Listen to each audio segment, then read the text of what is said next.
Hey everybody, it's Jason Blaha here, and once again it is time for a max effort lower day, but a quick reminder for those of you who watch these videos, please remember to click like down below, be greatly appreciated.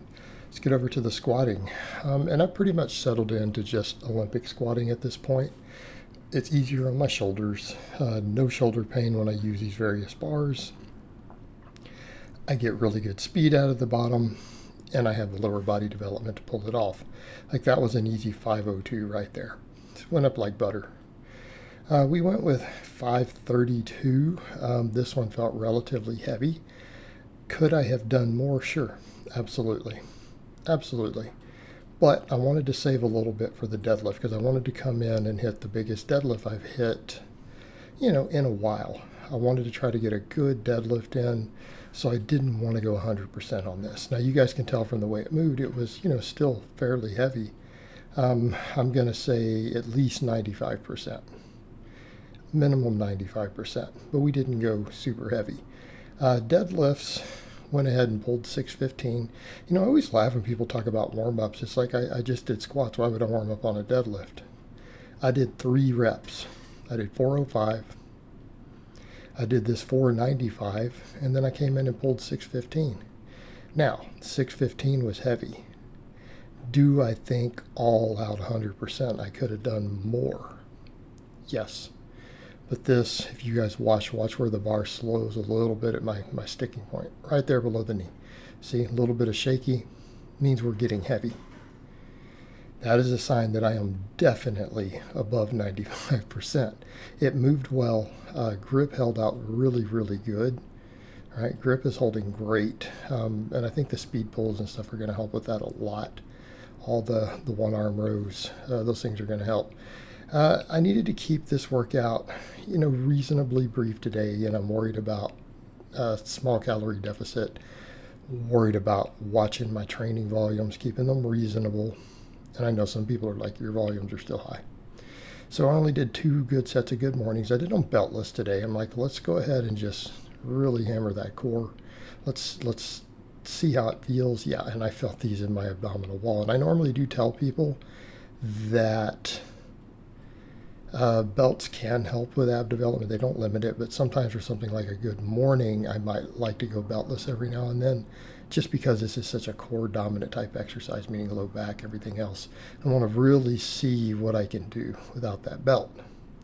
Now, that being said, went up 10 more pounds. The first one was 261. This is 271. Keeping in mind, this is a safety bar. This is much more difficult than the other bars. Right, because of the moment arms involved, and it also makes you use a little more back. But I want to keep that upper back strong.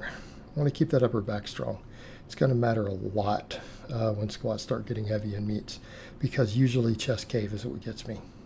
I can usually get power out of the bottom. It's chest cave that's going to get me. Plus with all the posterior chain work I'm doing, that's going to keep me getting stronger and stronger out of the hole, because my glutes and everything are getting stronger. So we need to be able to keep that chest up. I decided just for grip purposes today to just do a dead hang on cameras. This is with the fat bar, by the way. So if you guys notice, I'm thumbs all the way around. This is not like gripping a normal bar. And keeping in mind I'm well over 200 pounds, so holding onto that fat bar is a good test of grip, particularly after I just did a heavy deadlift. So I just wanted a little bit, and because I didn't feel like doing any rowing today. I've thought about, man, I could start working some rows in on my lower body days, but I don't know that I need to. My lats and back are doing good, plus the speed pulls will help with all that. I think if anything, I might just need to do a few hammer curls. I might need some hammer curls on the upper body days or something, right? Because they're easy to recover from, and that might be enough to help with the grip, biceps, whatever else. But I don't feel like my back is really an issue for me. I think 10 good sets a week outside of the speed pulls and good mornings is probably enough. So we also finished up with my staple movements, the glute ham raise and the reverse hyper, which you guys can see what I do with clients who have these. We hammer these into the ground. We do a lot of work on these because I feel that they're amazing movements. And no, when people always ask me, I don't think you can replicate either one. with other devices. There's a reason these devices exist. There's a reason I bought them. And in other words, I invested my own money into these. Okay, I invested my own money into these. I'm kind of known for being a cheapskate. Sometimes people who know me know I'm like that. I don't want to buy stuff that I don't think that I need or that I don't think is useful. I just don't. It's not my nature. I invested my own money into these, so that should tell you something. It tells you everything you need to know about if they can be replaced or not. Because if I can replace them with something cheaper, smaller, I would have done it. You can't. Period. Stop trying. Not going to happen. Not saying there aren't things that can train the hamstrings and low back. You're not going to replace the specific benefits we get from these. And that's with this. It's the biarticulated movement. It's the glute ham raise, the fact that we're not only moving the body through space, but we are working all the functions of the hamstring, right? We get knee flexion and we get hip extension concurrently. Okay. We were working the entire hamstring. It's probably one of the very few exercises that works the entire hamstring at the same time. It matters. We want the most hamstring development possible. And you know what? We do. Think about everything that we do with that, with the squat and the deadlift. Particularly, I'm over here doing high bar and sleeves. The bigger my hamstrings are, the more bounce I can get out of those sleeves. Okay, the more bounce I get out of those sleeves coming out of the hole. Deadlift, hamstrings are one of the two primary movers. Glutes are the other one. All right, but this works low back and glutes to some extent. It's just that it's better for hamstrings, best hamstring exercise. And I don't say that lightly because I don't often like that idea. Best exercise, usually not true. Usually isn't one.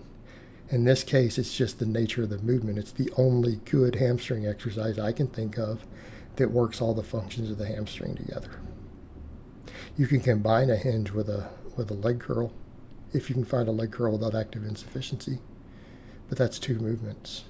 And we're already doing all these other hamstring movements. We do good mornings, we do speed pulls, do reverse hypers.